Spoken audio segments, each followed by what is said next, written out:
Allahu, Allahu, Allahu, Allah.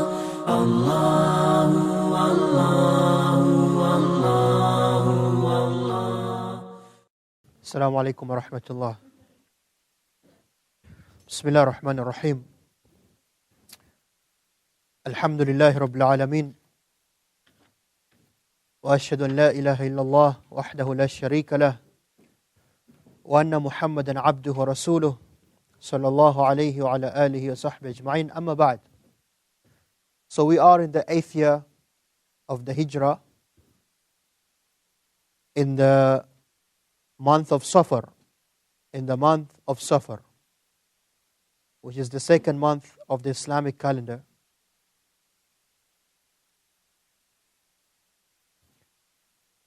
And this is when Khalid bin Walid radiallahu anhu and Amr bin al-As and Uthman ibn Talha, they all became Muslim at the same time. Now Khalid bin Walid, he is famous. Amr bin al-As, he is one of the great enemies of Islam at that time also. Amr bin al-As. And if you remember, when the Muslims first migrated to Habasha, Abyssinia, he is the person who Quraysh sent to Najashi to ask him to bring them back. So he's someone who had a position within the Quraysh. In this month though, all of them became Muslim, and in fact they became Muslim in one day at one time. They all went together. So Amr bin al-As, he narrates his story. He says, when we finished the battle of Al-Ahzab, Khandaq, and which was a clear victory for the Muslims, I said to myself, the matter of Islam has overcome everything. So I decided to call some of the noble Quraysh and talk to them about this. I said to them, listen, you know my position, you know who I am, and you all have seen what has happened. The matter of Muhammad is going to overcome everything. And I have an opinion. I have a suggestion. So I want you to listen to it. They asked, what is it? He said, I think that we should all migrate to Abyssinia. We go to live under Najashi, and we're there. So if Muhammad eventually overcomes everything, including Makkah, then we will be under a friendly king, Najashi will be safe there. And if our people overcome Muhammad eventually, then we'll have nothing to lose. We'll just come back to Makkah. What do you guys think? They said, it's a very good idea. So I say to them, gather for me some gifts which I will take to Najashi. And he used to love Najashi, the gifts from Makkah to be, leather or tanned skin, leather basically. So I gathered for him a lot of that, Jazakallah khair. And when we reached there, just as we reached there, we saw Amr ibn Umayyah al-Damri leaving from the castle of Najashi. Now Amr ibn Umayyah al-Damri, we mentioned him yesterday. He is the companion who the Prophet ﷺ gave him the message to go to Najashi, to tell Najashi that it's time to send Ja'far and his people back. So as he had delivered that message, that's the same time Amr bin al-As arrived in Abyssinia.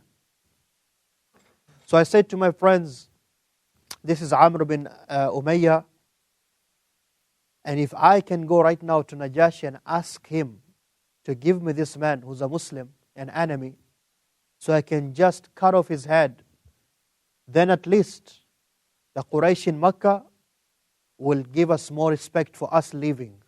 We'll say at least we killed Muhammad's messenger. So I went inside, I met the king, and I did sujood as always. That's how they used to greet him.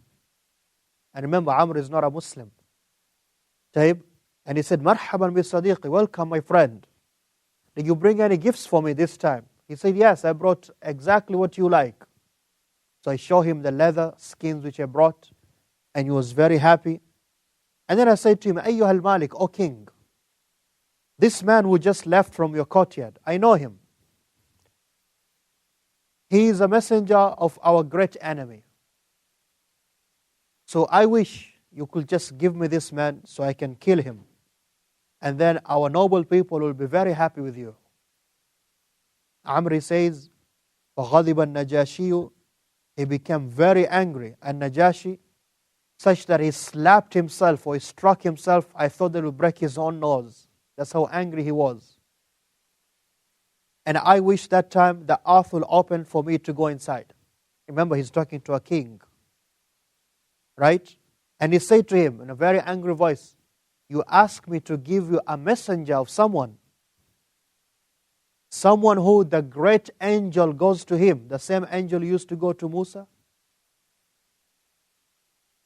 And Najashi was a Muslim, remember. But they didn't know that. Or some of them did not know that. So Amr says, O Najashi, O king, is it like that? He said, yes. He said, وَيْحَكَ يَا Amr, woe to you, Amr. Obey me, follow me, that's good for you. Wallahi, he is a prophet and he is going to overcome all of you.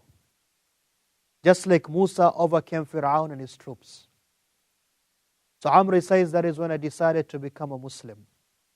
So I said to Najashi, let me give you the allegiance of Islam. فَبَايِعْنِ عَلى الْإِسْلام فَبَسَطَ يَدَهُ So he stretched out his hand and I accepted Islam and I left his courtyard, his chambers without telling my companions, my friends from Quraysh that I had become Muslim. And I hid that from them. And that is when I decided to go back to Makkah, to go to Medina to become a Muslim. While I was on my way to Medina, we're going to fast forward and then come back. While I was on my way to Medina to become a Muslim with the Prophet, in front of the Prophet ﷺ, that is when I met Khalid bin Walid on the way. And I said, Ma laka Aba Sulaiman, what is wrong with you? Where are you going? And he said, Wallahi, Khalid said, Wallahi, the path or the road has become clear. The man is truly a prophet. I'm going to him and I'm going to become a Muslim. And he said, Amr, Wallahi, I just came for the same thing. I just came for the same thing. And Khalid was with Al-Harith, by the way. So we went to the Prophet ﷺ, and I will continue this story from here. Now, as for Khalid, as for his story, we had mentioned before, in Umrah Qadiyah, when the Muslims went for Umrah, the Prophet ﷺ asked about Khalid. He asked his brother, Al-Walid ibn al-Walid, who by the way, when he had become Muslim, Khalid and his other uncles, they held him until the Prophet ﷺ used to make dua for Al-Walid ibn al-Walid, the qunut of Fajr, for Allah to give him a way out, until Allah gave him a way out and he migrated to Medina. Ala kulli hal, we mentioned that the Prophet ﷺ, he asked about Khalid. He said to Al-Walid, where's Khalid? But Khalid had decided to leave Makkah when the Muslims came to Makkah, right, to do their Umrah. He says, Khalid, he tells his own story. When we went out for Hudaybiyah, when we heard the Muslims are coming to Makkah, so we went and met them at Hudaybiyah. And I was ready with my group to fight them and kill them, just like I had fought them in all the other battles. When I got there, the Prophet ﷺ was praying Salatul Dhuhr. And we just stood there. When he finished, he just looked at us, and if he wanted to fight us, he could have finished us, because there was many more Muslims. But he didn't say anything to us until Asr came, and then he prayed Asr. And then again, if he wanted to finish us, he could have done that. He didn't say anything to us, so we just left. If you remember the story of Hudaybiyah, the Prophet ﷺ, he said, there'll be no fighting. وَالَّذِي, Allah says in the Quran, وَالَّذِي كَفَّ أَيْدِيَهُمْ عَنْكُمْ. Right? So, when this happened, he says, Khalid,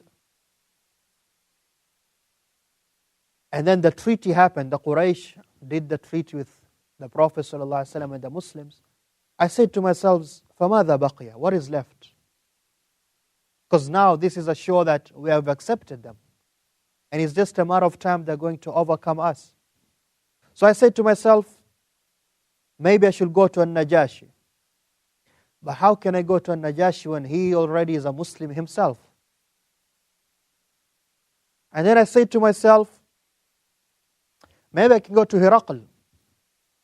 I can go and live with the Romans. Point is, he didn't want to live in a state where he'll see the Muslims, they have become the most powerful people. But then I said to myself, I will leave my religion and become Jewish or Christian, and I will be just a ajim. I'll just be a stranger in the land of the Romans. I cannot do that. Well, I was like that. He says that's when the Prophet ﷺ, he came to do the Umrah. And that's when Al-Walid, my brother, he reached out to me and said, the Prophet ﷺ asked about you. And remember the message the Prophet ﷺ said. He said what? مَا مِثْلُهُ يَجْهَلُ بِالْإِسْلَامِ. Someone like Khalid, who's so smart, intelligent, is not someone who doesn't understand Islam by now. وَلَوْ كَانَ جَعَلَ نِكَايَتَهُ وَجِدَّهُ الْمُسْلِمِينَ عَلَى الْمُشْرِكِينَ كَانَ خَيْرًا لَهُ. If he put the same effort which he puts against the Muslims, against the mushriks, that would be better for him. وَلَقَدَّمْنَاهُ عَلَى غَيْرِهِ. And if he became Muslim, we'll give him precedence and we'll give him preference over other people. So my brother came to me, gave me the message and told me, listen, you can rectify what has passed. You can rectify what has passed. So when I got that message, he says, I decided to go and become a Muslim. And I saw a dream. We come back to dreams. And I saw a dream that I was in a very bad place, which was very dry, and I felt constricted. And I saw myself moving to a place which was beautiful, green, and there was a lot of freshness, and it was open and wide. Later on, once he goes to Medina, he'll ask Abu Bakr about this dream, and he'll tell him, this is your decision. Allah taking you, Allah giving you a message to leave kufr to come to Islam. He says, so I decided to go out. I'm going to become a Muslim. And then I said, though, should I go alone? I should find someone to go with me. So I spoke to Safwan ibn Umayyah. And I said to him, Ya Aba Wahb, O father of Wahb, you have seen what has happened. And Muhammad is going to overcome the Arabs and the non-Arabs. So I think it's time for us to follow him. We can reserve some of the honor we have. But he refused the most strangest refusal. And he said, Wallah, if I'm the last human being alive, I'll never follow him. Khalid says, but I said to myself, this is someone who lost his father and his brother at Badr. I can't blame him. So next I went to Ikrimah ibn Abi Jahl. And he gave me almost the same response. Then I went to my house, I took my animal, and I said, I'm going to go out. While going, I met Uthman ibn Talha. Uthman ibn Talha, not Al-Harith, Uthman ibn Talha. And I told him what I was doing. And I said to him, we are just like an animal who's hiding in a small hole. Anytime someone pours any water in that hole, we have to come out.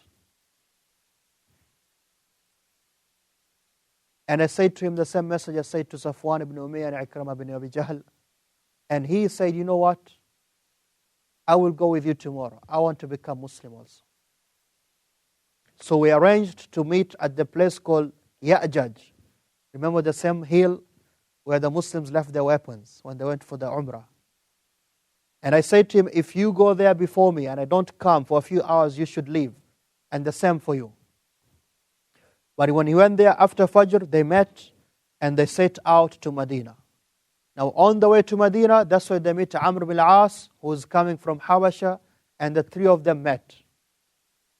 Amr bin al-As, Khalid bin Walid, and Uthman ibn Talha, radiallahu anhum. And they said, where are you going? They all said, we just all decided to become Muslim now. Right? When they were reaching Medina, the Prophet ﷺ, he said, Inna Makkata, indeed Makkah, ramat lakum bi'afladhi kabadiha. Makkah has given you the sweetest part of it, or the best part of it. Khalid bin Walid, Amr bin al-As, who else is left? So when he reached Medina, outside the Medina, Khalid says, I took a shower and I dressed up in my best clothes. And my brother came out to me and met me. And he said, you should rush because the Prophet ﷺ has news of your coming and he's become very happy. And he's ready to meet you. I met the Prophet ﷺ and he was smiling at me. And I became Muslim. And I became Muslim and I said, Ashhadu an la ilaha illallah wa annaka Rasulullah. And the Prophet ﷺ said, Alhamdulillahi alladhi hadaka. All praise belongs to Allah who guided you. And I used to see you as someone who is intellectual. And I used to hope that Allah is always going to guide you. He said, Khalid, Ya Rasulullah, you know what I have done to the Muslims though, right? All these years. Can you ask Allah to forgive me? And the Prophet ﷺ, he said, Ya Khalid, Inna al-Islam yajubbu ma kana qabla. When someone becomes Muslim, all his previous sins are forgiven. And then he said, Allahumma ghfir li Khalid bin Walid kullu ma awda'a fihi min saddin an sabilik. Oh Allah, forgive Khalid bin Walid for everything he did in blocking people to your path. And then Amr bin al-As, he came forward. And he said the Shahada, but he said, Ya Rasulullah, give me your hand so I can pledge Islam to you. And when the Prophet ﷺ stretched out his hand, Amr bin al-As, he held back. And the Prophet ﷺ said, Malak ya Amr, what's wrong? He said, Ya Rasulullah, I have one condition. That Allah should forgive me all of my sins. And that is what the Prophet ﷺ told him the same thing. Ama alimta ya Amr, O Amr, have you not known that whoever becomes Muslim, all of his sins are forgiven. And whoever does Hijrah, all of his sins are forgiven. And then Uthman ibn Talha also became Muslim. This is in Safar of the 8th year. Uthman ibn Talha, by the way, is from Banu Shaybah. And soon we're going to talk about, inshallah, tomorrow, the conquest of Makkah. He is the one who was in charge of the keys to the Kaaba. Him and his tribe, and that is until today. Okay, that is Uthman ibn Talha. So this is how Amr and Khalid, they became Muslim. And you know, Amr, like we said, he was someone who was very intelligent. He was a diplomat, very smart man. Very smart man. Amr bin al-As, we know his famous son Abdullah ibn Amr, who was also a great Sahabi. Abdullah ibn Amr, between him and his father is 13 years. Yes, so his father is just 13 years older than him. Then it was normal. Not today. 13-year-old brothers are still playing with Lego and PS4. Sorry, but reality. Okay? Between Amr bin al-As and Abdullah, his son, it was 13 years between them. And the two of them were great Muslims. As for Khalid, we know him. The Prophet ﷺ, he said, Sayfun min suyufillah. He's one of the swords, the sword of Allah. To him, and Uthman is the carrier of the key to, the keeper of the key of the Kaaba. Then the Shaykh discussed a little bit, small research on where Khalid actually died. Khalid actually died in Medina. And you can review the book, Shaykh Ashur, after this. The Shaykh, I don't want to go into that. We want to save some time. But he brought a few points to prove his point. That Khalid actually died in Medina, not Hims. Not Hims. And this is a fact, by the way. Most of the declared places today that this is the grave of this Sahaba, it's the grave of this Sahaba, most of them are wrong. Most of them are not reliable. Most of them are not reliable. That's why sometimes for one Sahaba you have 3-4 graves. Yeah, and everybody visits that place, says, yeah, the grave of Hussein, where is it? Cairo, in Egypt, in Damascus, in Iraq. Right? You can't have one person being buried everywhere. But ala kulli hal, this is when Khalid and Amr al-As, they became Muslim. Now between here and the great battle of Mu'tah, there's a few expeditions which happened. One of them is Ghalib ibn Abdullah. He was sent to Bani al-Mulawih, because they were gathering an army to attack the Muslims. So he was sent there. And they were successful in their mission. Next, we have Ghalib ibn Abdullah again being sent to Musab. Musab, who is the person who killed, if you remember, Bashir ibn Sa'ad radiallahu anhu. Bashir ibn Sa'ad radiallahu anhu. He went there and chased him out, but could not find him, if I'm not wrong. Next, Shuja' ibn Wahab radiallahu anhu was sent to Banu Amir bis-Sayy, at the place called Sayy. This is in Rabi'ul Awwal now, Rabi'ul Awwal of the 8th year.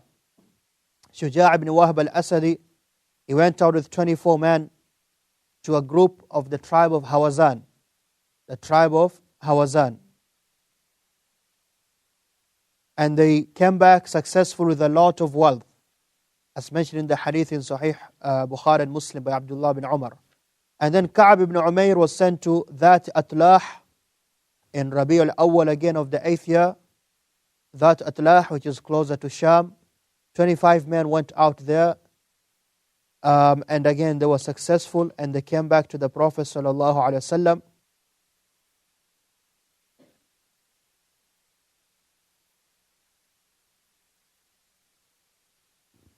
And in the month of Jumad al-Ula, the month of Jumad al-Ula of the 8th year, therein occurred the Battle of Mu'tah.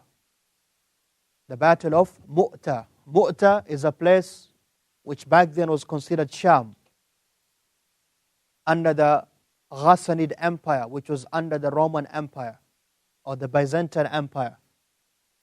Mu'tah is today Jordan.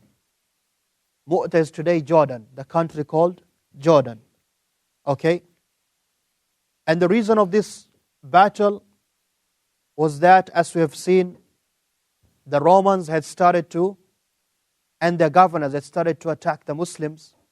And the Prophet ﷺ had sent out Al-Harith ibn Umayr al-Azdi radiallahu anhu. Al-Harith ibn Umayr with a message to the governor of Busra. To the governor of Busra. We mentioned yesterday Dihya al-Kalbi. Right? Al-Harith was also sent. When he got there, he met Shurahbil ibn Amr al-Ghassani from the Ghassanid Empire. And he was the governor of Balqa, which is today Jordan again. He asked him, where are you going? He said, I'm going to Sham. He said, maybe you're one of those messengers of Muhammad. He said, yes. So they took him and they tied him, and Shurahbil cut off his head. Now, this is one of the greatest crimes to do then and even now, because messengers are not touched. Messengers are never touched. And if you remember yesterday, we talked about the two messengers sent by Badhan from Yemen. And the Prophet ﷺ, if I'm not wrong, he said, if it was not for the fact that messengers are not killed, I would have killed you. So when they killed Al-Harith, then that was a declaration of war. That was a declaration of war. And so the Prophet ﷺ, when the news reached him, he told the Muslims to prepare to go out to fight. To fight the Ghasasina. In English, call them the Ghassanids. So they gathered together, the biggest army ever to be formed up until this time of the Muslims, which was 3,000 men. Okay? 3,000 men. That's the biggest army the Muslims had ever produced. Alright? Now the Prophet ﷺ, he did not go out himself in this battle. Rather, he appointed, for the first time, he appointed 3 leaders. He appointed Zayd ibn Haritha, his beloved friend and brother and son and servant. And he said to the army, Zayd is your leader. If anything happens to him, then Ja'far will become the leader. And if anything happens to him, then Abdullah ibn Rawaha. And Ja'far, he loved this thing. He said, Ya Rasulullah, I was hoping that one day I will fight under Zayd. Because the Prophet ﷺ never sent an army where Zayd was in except he made him the leader. Except that he made him the leader. And the Prophet ﷺ gave them a white banner, white flag to carry.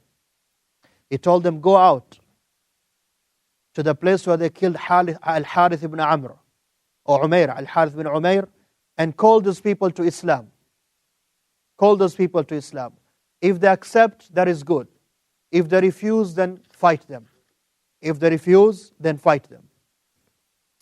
He went out with them, sallallahu alayhi wasallam, and while they were going out, they saw Abdullah ibn Rawaha crying. They said to him, why are you crying? He said, Allah, I'm not crying because I'm afraid of fighting. And all of you know me. I'm afraid. I remembered the verse where Allah subhanahu wa ta'ala says, وَإِن مِّنكُمْ إِلَّا وَارِدُهَا كَانَ عَلَى رَبِّكَ حَتْمًا مَقْضِيًّا. Allah says in Surah Maryam 71, there's none of you, human beings, except you'll pass by the hellfire. That is something which has been written by Allah.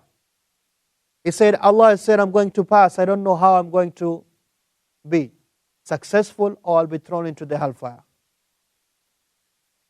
And then Abdullah ibn Rawaha, he said these lines of poetry, لكنني أسأل الرحمن مغفرة وضربة ذات فرغ تقذف الزبد أي الدم أو طعنة بيدي حران مجهزة بحربة تنفذ الأحشاء والكبد حتى يقال إذا مروا على جدث أرشده الله من غاز وقد رشد. He said these lines of poetry showing his bravery, hoping for shahada, for martyrdom.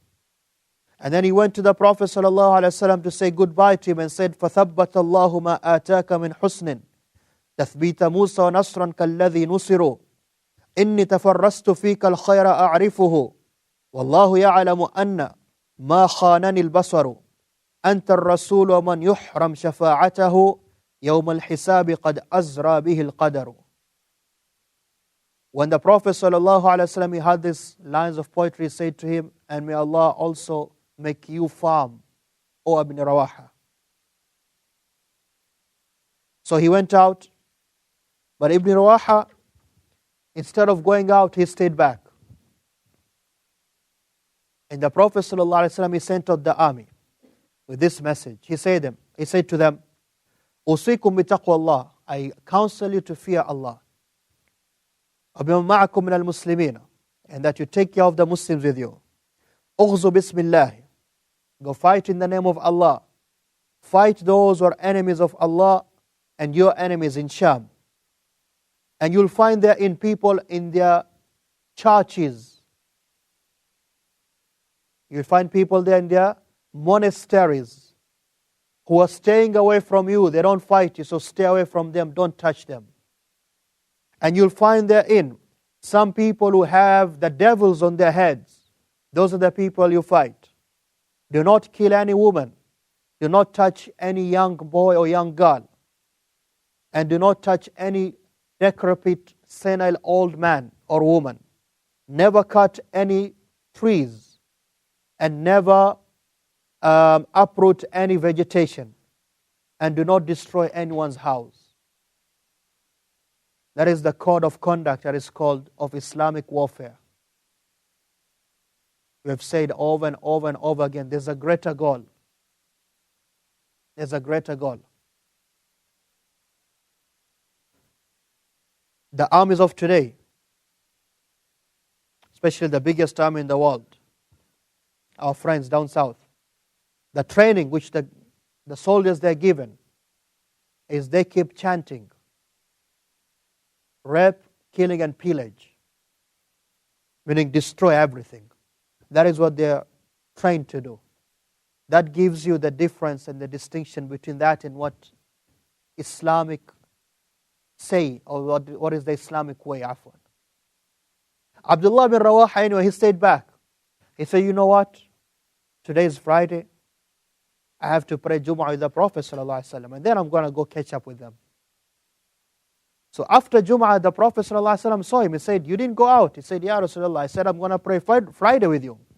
And the Prophet ﷺ, he said, whatever distance they covered, you can never get their reward. That is better than you staying for Jum'ah. Anyway, they went out until they reached a place called Al-Ma'an. Okay? Al-Ma'an, which is closer to Balqa. Today, like I said, these are the lands close to northern border of Saudi Arabia, Jordan. There, they camped. And that is when they realized that that man, Shurahbil bin Amr, the leader of the Ghassanids, had gathered an army of 100,000. Remember, the Muslims are 3,000. And not long after that, they learnt of another 100,000 coming from the Romans.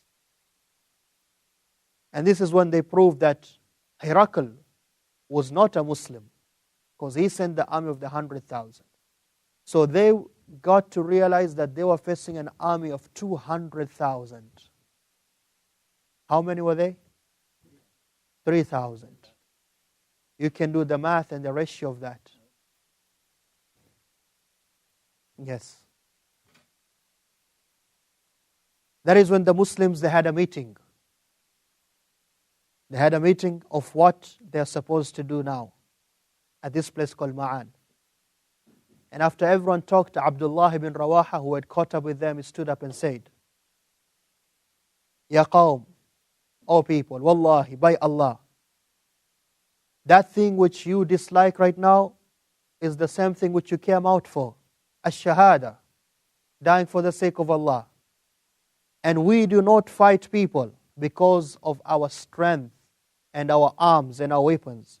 We fight them because of the strength of this religion which Allah has given us. So let us go out, because it's always one of the good things promised for us.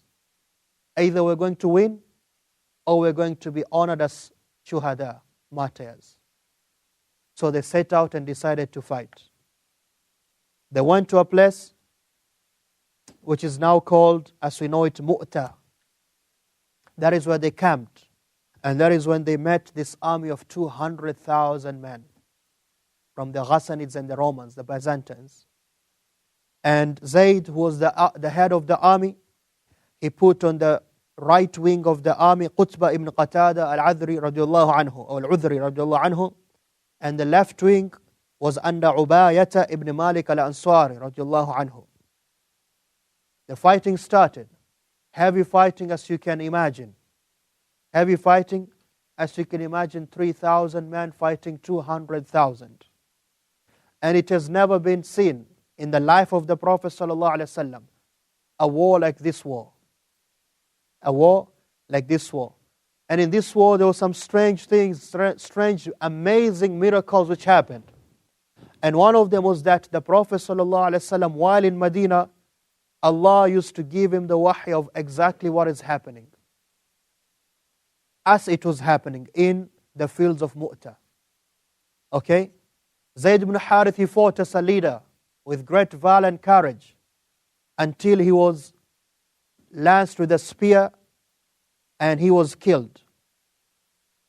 So when he was killed, the banner fell. So the second in charge was Ja'far ibn Abi Talib, came and carried the banner. And he fought very violently until he was killed. And they said when we found him, he had 25 wounds of spears and arrows and swords. His right hand was cut off. So he held the banner with his left hand. Then they cut off his left hand. And he just held the banner with whatever was left. And then they killed him, radiallahu anhu.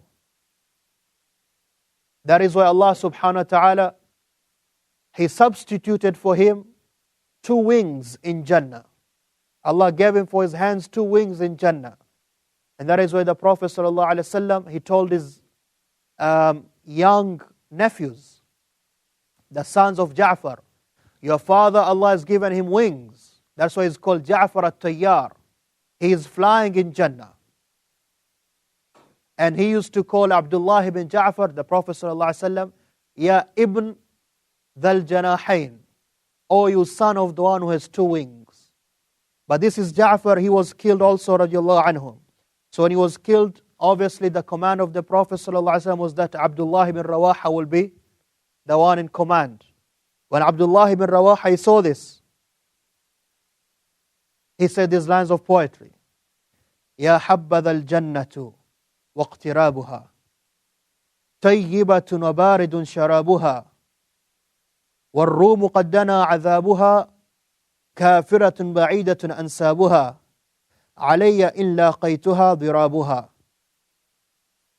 This is the lines which Ja'far said before his hands were cut off. When Abdullah ibn Rawaha, he took the banner, he hesitated a bit. And then he said, Ya nafs, aqsamtu ya nafsu latanzilanna. I swear, O nafs, my own soul, you're going to go down and fight. لَتَنْزِلَنَّ أَوْ لَتُكْرَهَنَّ. Oh, I'm going to force you. In أَجْلَبَ النَّاسُ وَشَدُّ الرِّنَّ. When people come together and they start to cry or to scream, مَا لِأَرَاكَ تَكْرَهِينَ الْجَنَّةِ. What is wrong with you, my soul? I see that you don't like to go to Jannah. He took the banner, the flag. He continued fighting until he was killed. Again, 3,000 people fighting against 200,000. When he was killed, the Muslims didn't know what to do. They didn't know what to do. That is when Thabit ibn Aqram, radiallahu anhu, he went forward and took the banner, the flag. When he took it, he was looking around. Who should he give it to?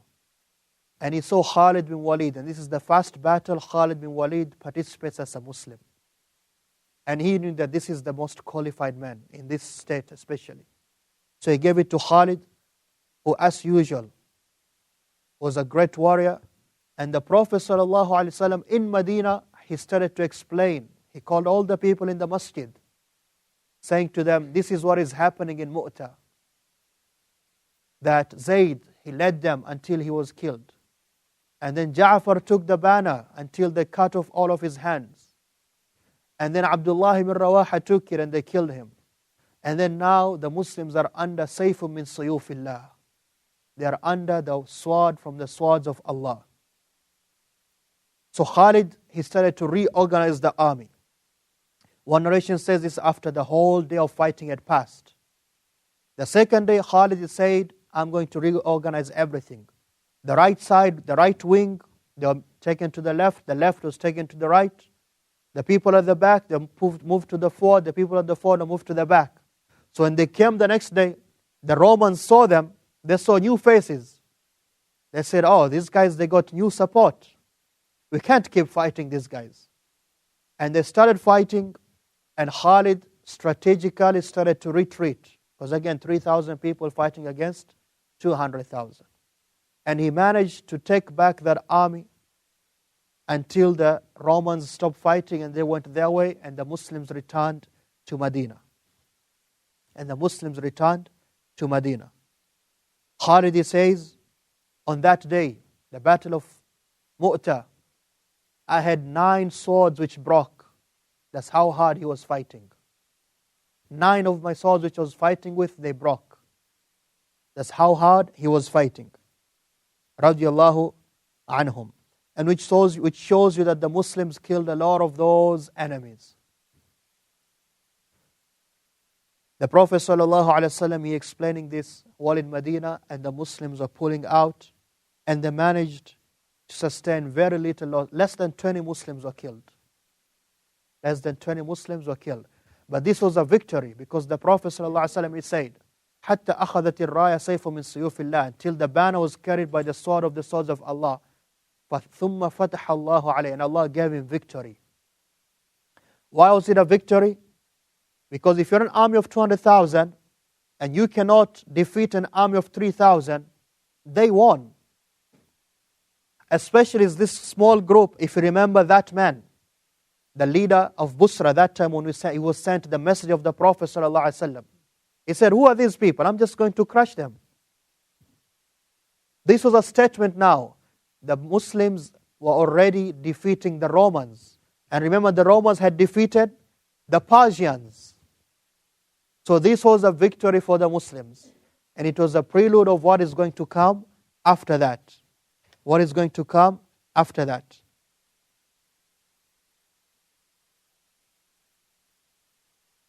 The Prophet ﷺ in Medina, he became very sad. And he told the people to prepare food for the family of Ja'far.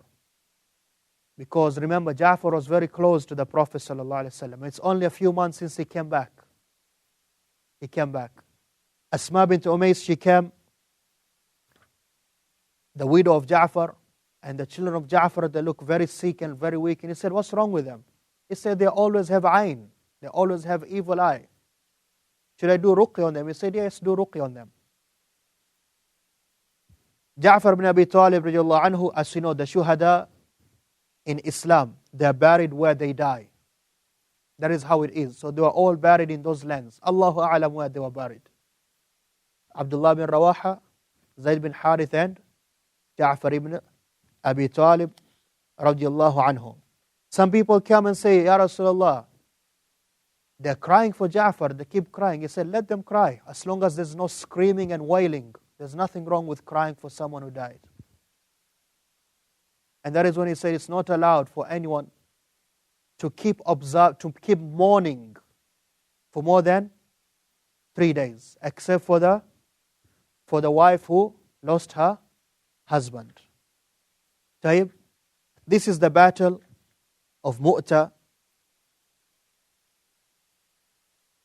And they came back to Medina, and the Prophet ﷺ, he mentioned that they were victorious. That they were victorious.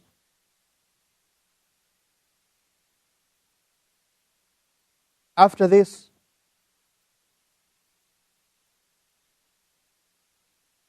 unless you have a few questions, we have a few minutes. The Battle of Mu'tah is one of the highlights in the Seerah. Now, Ja'far, remember the Prophet ﷺ, what did he say about him? You are the one who resembles me most in how he looks and how his character. And Allah gave him that honor. And Zayd ibn Harith, we know his story from the beginning of the Seerah.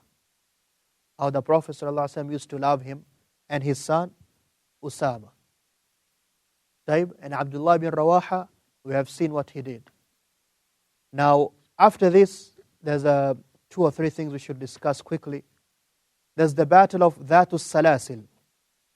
Dhatus Salasil is a place in Arabia.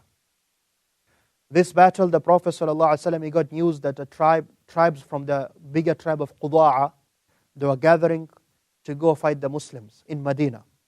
So the Prophet ﷺ, he gathered a group of people, 200, and he put in charge of them Amr bin al-As. Amr bin al-As, who a few months ago had just become a Muslim. Which shows you, by the way, his position. Tayyib, the Prophet ﷺ said to Amr, Ya Amr, go get ready and come to me. He went, got ready, he came. He said, I'm going to send you out to go fight. And Allah is going to take care of you and protect you. And you're going to get a lot of wealth and bring back war spoils.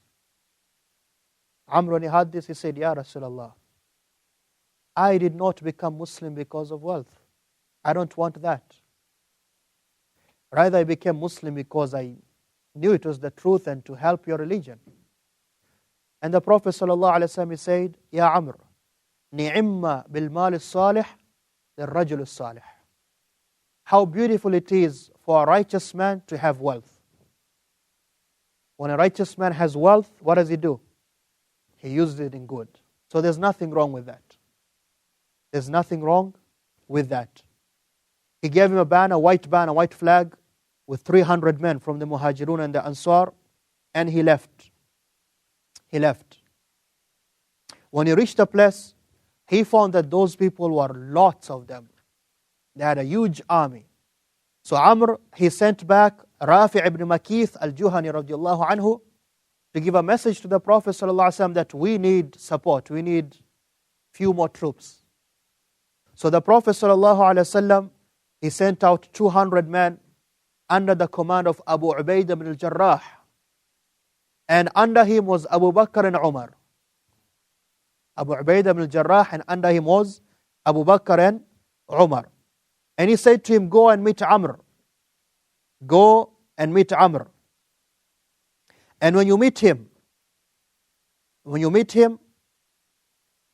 كونوا جميعا ولا تختلفوا. Be together. تواتعوا ولا تختلفوا. Come to agreement and don't disagree. When they reached an army under Abu Ubaidah, Abu Bakr, Umar, this is the army sent under Amr ibn al-As. When they reached the Amr ibn al-As, he said, time of Salah came, says, okay, I'm going to lead the Salah. The rest of the people, they said, how can you lead Salah? It's Abu Ubaidah who's here, he's the leader now. Amr says, no, you guys were sent to support me. I'm the leader of this army. You are just my support. Some of the people said, no then, you lead your people and he's going to lead his people. When Abu Ubaidah, he saw this, he remembered what the Prophet ﷺ told him. إن قدمت على صاحبك فتطاوعا ولا تختلفا. He agreed to say, you know what, you are the leader. Because the Prophet ﷺ told me, when I come here, we have to agree and not disagree. Even though we, all as Muslims, we know, and they knew then, Amr ibn al-As, who's a great Sahabi, can never come to the state of Abu Ubaidah ibn al-Jarrah. As we're going to see very soon, by the way, at the end of this battle. But Abu Ubaidah, being wise, putting the unity of Muslims to be the more of what? A priority. He agreed. The next day, they went out to fight, and the Muslims clearly won. Didn't even take time. They gathered a lot of wealth. Now, while they were doing this, of course, as it was the sunnah of the Prophet ﷺ, when they fight a battle, you have to stay there for 3 days. If the enemy wants to come back, so you fight again. Amr, he commanded them, he said, at night, you should not light any fires. It's cold in the Arabian desert at night.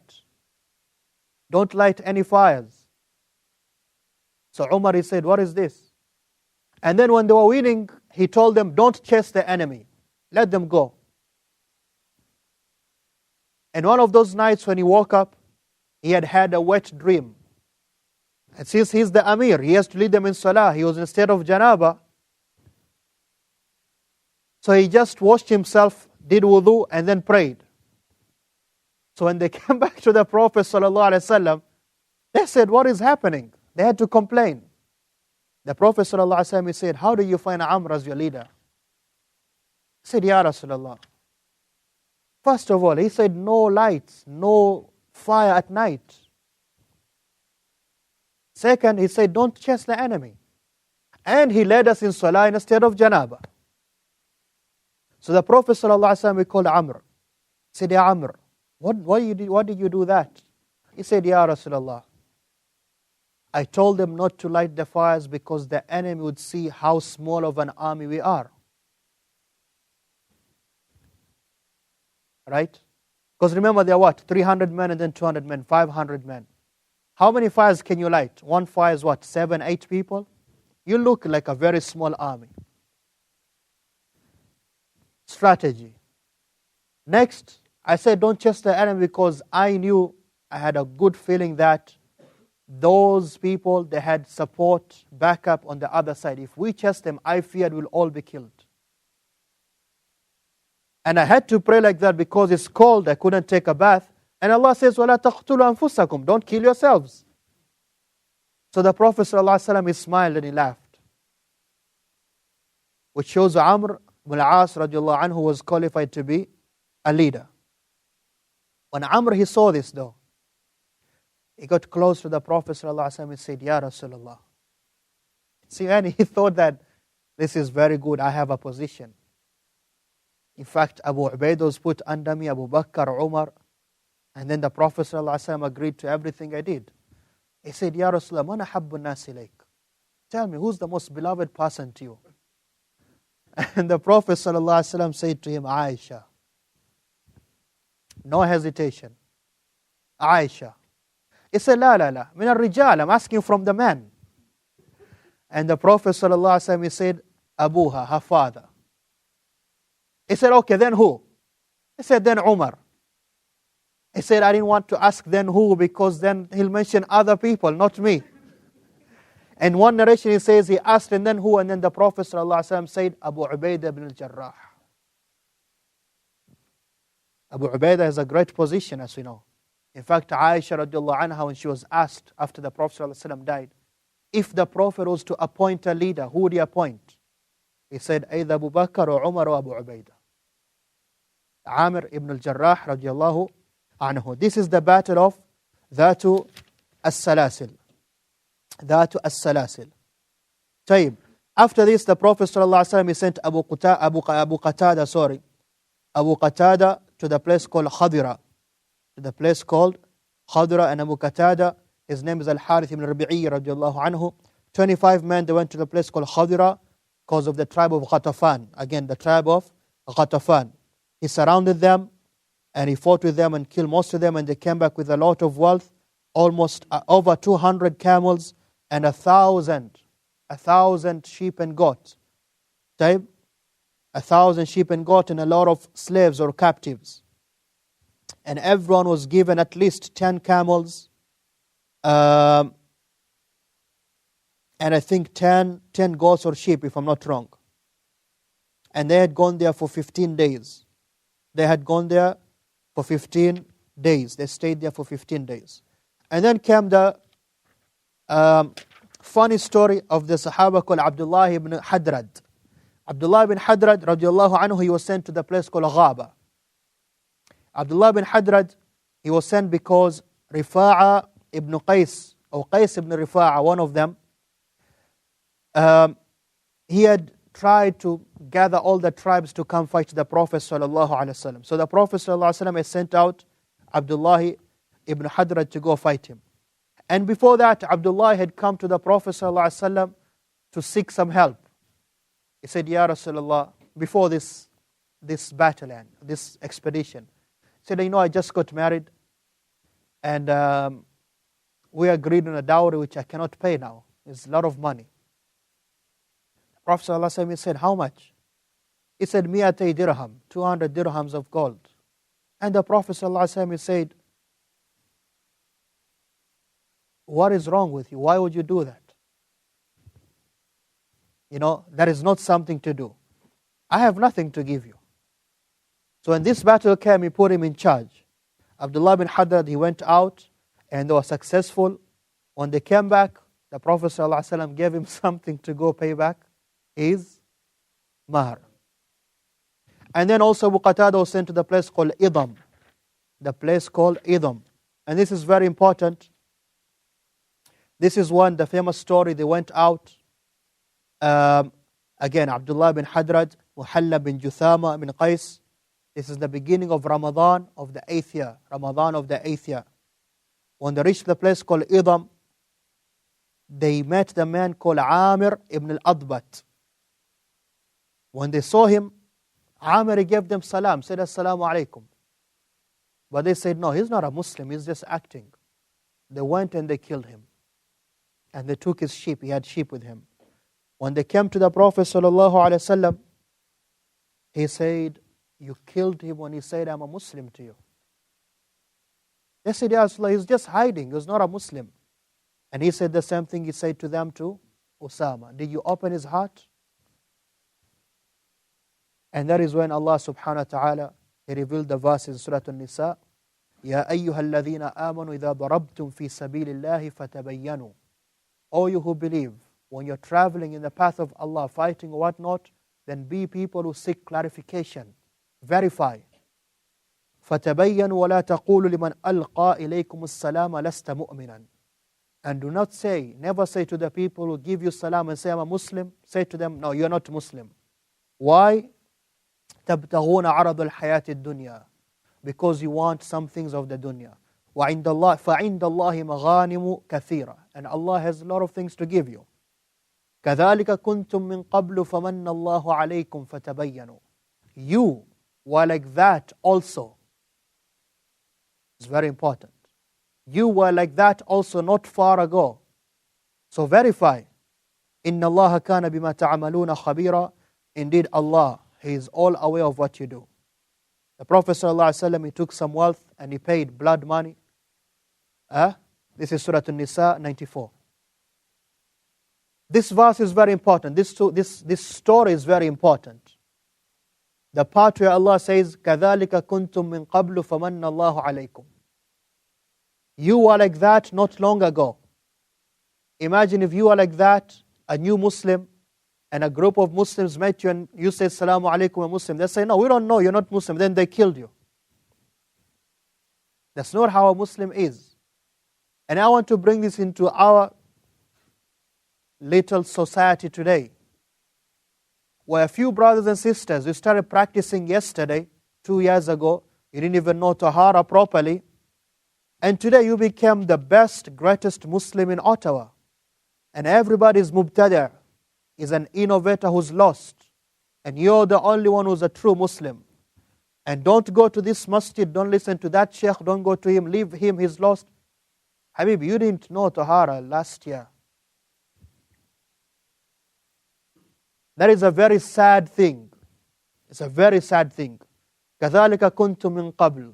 You are just like that. Know your place. Don't judge people. You are not qualified to judge. That's the point. At least if you are knowledgeable, you could judge people. Okay, sure. Anta miskin, yani. You are a miskin. You don't even have basic knowledge. Yet, you end up praying at home all your salahs and you're not associated to any masjid. Why? They're lost. They're not on the manhaj. Who told you?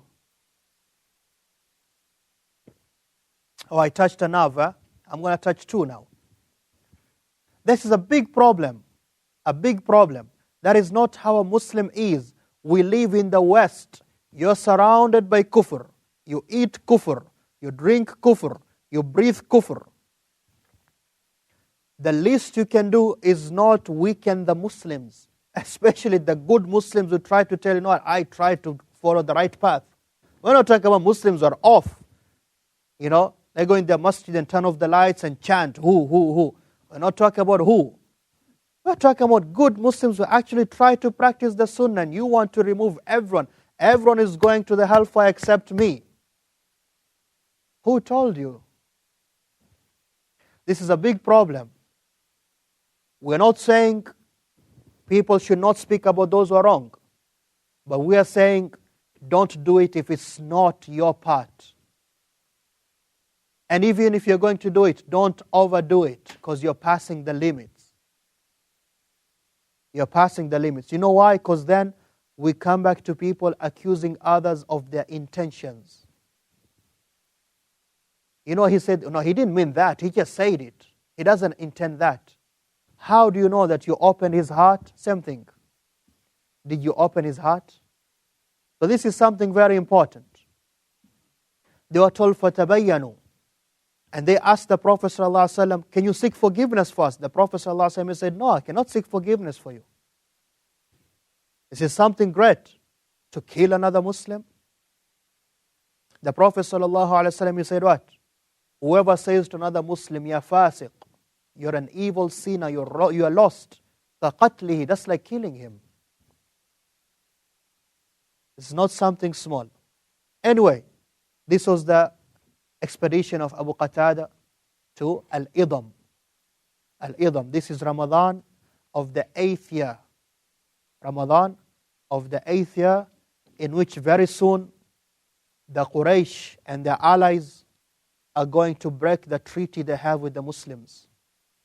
And when they break the treaty, that is when the Muslims are forced to fight them, and that is when the conquest of Makkah is going to happen. Makkah will finally become Muslim. In that, yes, that is exactly, meaning in the prophethood, in the lifetime of our Prophet ﷺ, Makkah will officially become a Muslim land. And this is something most of us, we don't understand. With Makkah, how can Makkah be claimed or conquered? It had 360 idols hanged on the Kaaba, as we're going to read tomorrow, inshallah. If you have any questions, you can ask. Naam.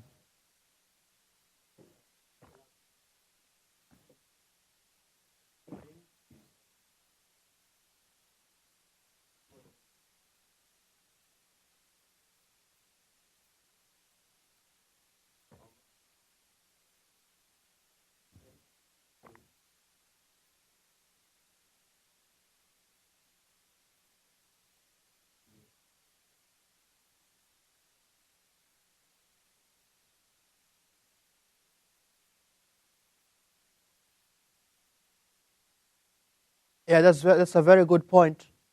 Amr, even though he was given leadership of that particular army, yet when he came to the Prophet ﷺ, and this is how, by the way, there's something I didn't read. Amr, after he became Muslim, in the same hadith, when he refused to give his hand, he was asked what's wrong. He said, I want to make a condition. I have to be forgiven all my sins. He was told, give your hand. All your sins are forgiven. He said, Wallahi, if you ask me to describe the Prophet ﷺ, I can't describe him, because of the respect and honor I had for him, how I venerated him. I could never raise my eyes and stare at him. I always used to put my eyes under. Yet it shows you how the Prophet ﷺ treated his ashab. He made everyone feel special. And we are not talking about the wrong way, which some people do it with lies, which is the point. The Prophet was honest, straightforward, but he gave everyone due respect and due honor. Such that Amr felt, you know what, I'm the best Sahaba now. So he asked, Ya Rasulullah, man ahabbu nas ilayk? Who do you love most? But the Prophet ﷺ, unlike the Muslims of today, especially Imams, but Imams, Sheikhs, board members of Masjids, they'll tell you, you're the best Muslim in this community. You give the most money here. Whatever you want, we'll give you. That's wrong. The Prophet ﷺ, he didn't hesitate. He said, Aisha. And I said this a lot here before in our Seerah class. Some of us, we feel it's a shame to mention my wife's name. It's not a shame. That's a custom in your land, which is not good, by the way. The Prophet ﷺ, Amr, has no relation with Aisha or with the Prophet ﷺ.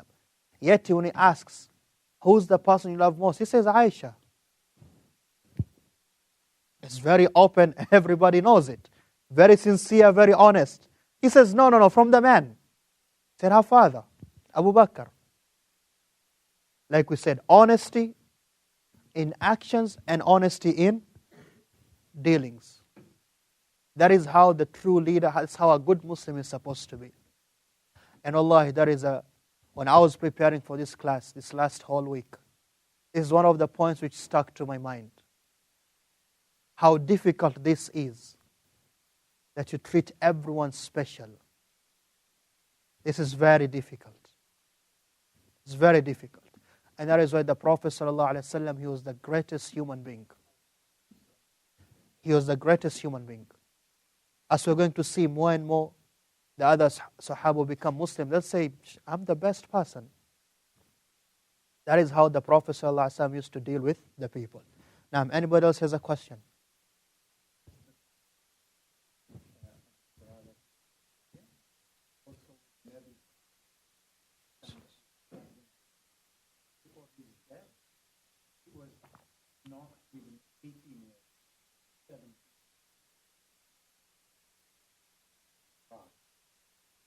Yes.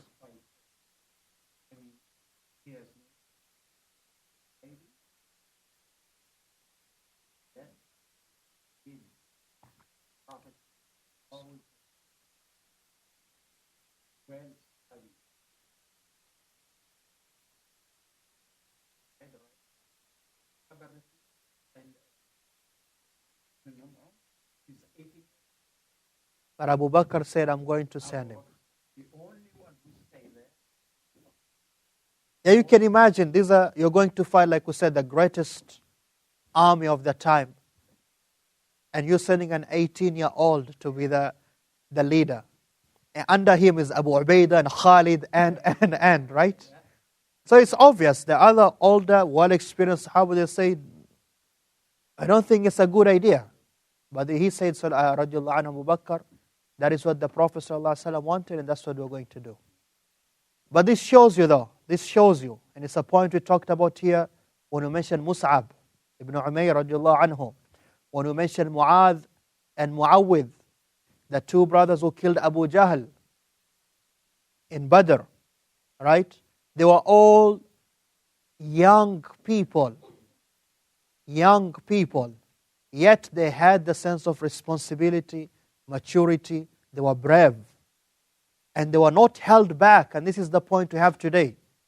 Today the elders, which is you by the way, you're holding back the young people. The Prophet ﷺ didn't send anyone, he chose, right? This is the right person. And we have to choose, this one and this one and this one. We have to choose, these people, they have to be pushed forward. We can give so many examples. Mus'ab bin Umayr, Mu'adh bin Jabal, Usama bin Zayd radiallahu anhu, Mu'awwidh and Mu'awwidh. Sa'ad bin Abi Waqqas, he says, I stood between them, and one of them said, Ya Am, show me Abu Jahl.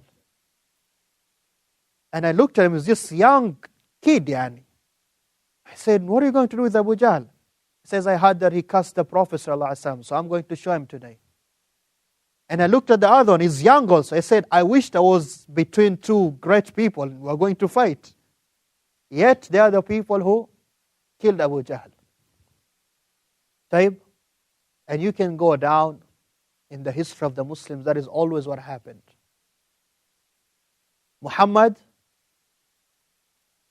ibn al-Qasim, who went to Hind, right? What do you call him? Al-Qasim ibn Muhammad ibn Abu Bakr. Muhammad al-Fatih, as they call him. Muhammad al-Fatih with the Ottoman Empire. He was 21 and he fulfilled the prophecy which the Prophet ﷺ said that Muslims are finally going to take Constantinople.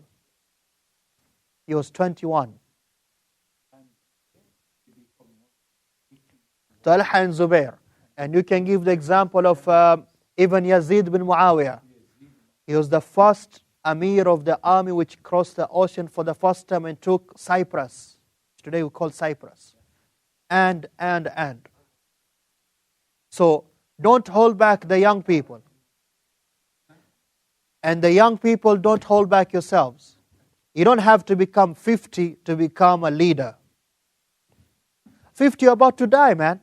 Yes, seriously, you're about to die. Today's world, cancer, diabetes, hypertension, I don't know, blood sugar, I don't know, everything. By 50, you should have conquered the world. Naam, Sheikh.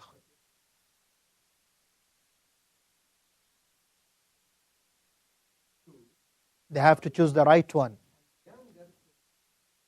And the young ones have to fulfill what the elders are saying. This is how it works. That is the balance. That is the balance. Yes, sister.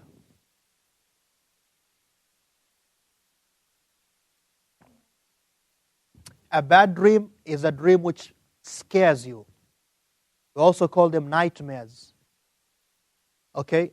There's a Sahabi who came to the Prophet ﷺ. Like I said, it was his custom, the Prophet ﷺ, to ask them, who saw a dream last night? He said, Ya Rasulullah, I saw a dream that my head was cut off and my head was rolling and I was chasing it. So the Prophet ﷺ, he laughed and he said, لا تخبرنا بتلاعب الشيطان بك. Don't tell us about how shaitan plays with you. Meaning it's a nightmare. You don't talk. There's no meaning in that dream. Okay, so nightmares, bad dreams, you don't talk about them. And the manners of that is that you ask Allah to protect you from the evil of the dream, and you ask Allah, you say, A'udhu billahi minash shaitan rajim 3 times, and you spit to your left 3 times. And you change the side. That's the adhan. Right? If you're sleeping on the right side, you sleep on the left side. And if it's good, you can wake up and pray 2 rak'ahs. But you don't talk about bad dreams.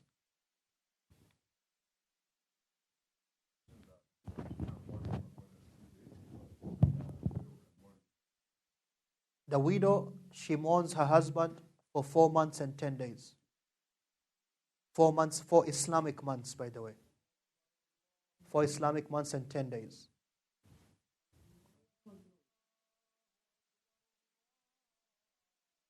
That's the place. The place is called Dhatul Salasil. The place they fought is called Dhatul Salasil. Like we said before, most of the battles they fought are named after the place. This is most. Badr is the place, Uhud is the place, Mu'tah is the place.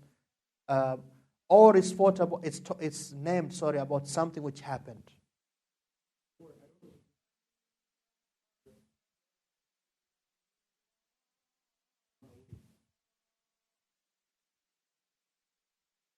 I'm not sure, but not during the time of the Prophet ﷺ.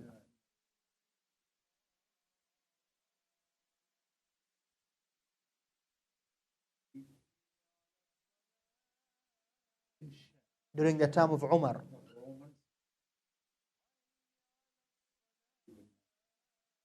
Not during the time of the Prophet ﷺ. Any questions? No? Yes. Alaykum salam.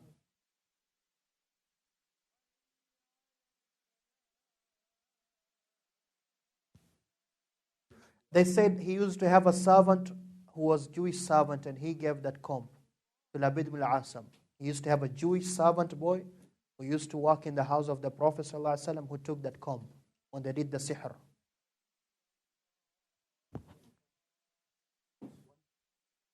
Tomorrow is starting at 1:30, not 1 o'clock.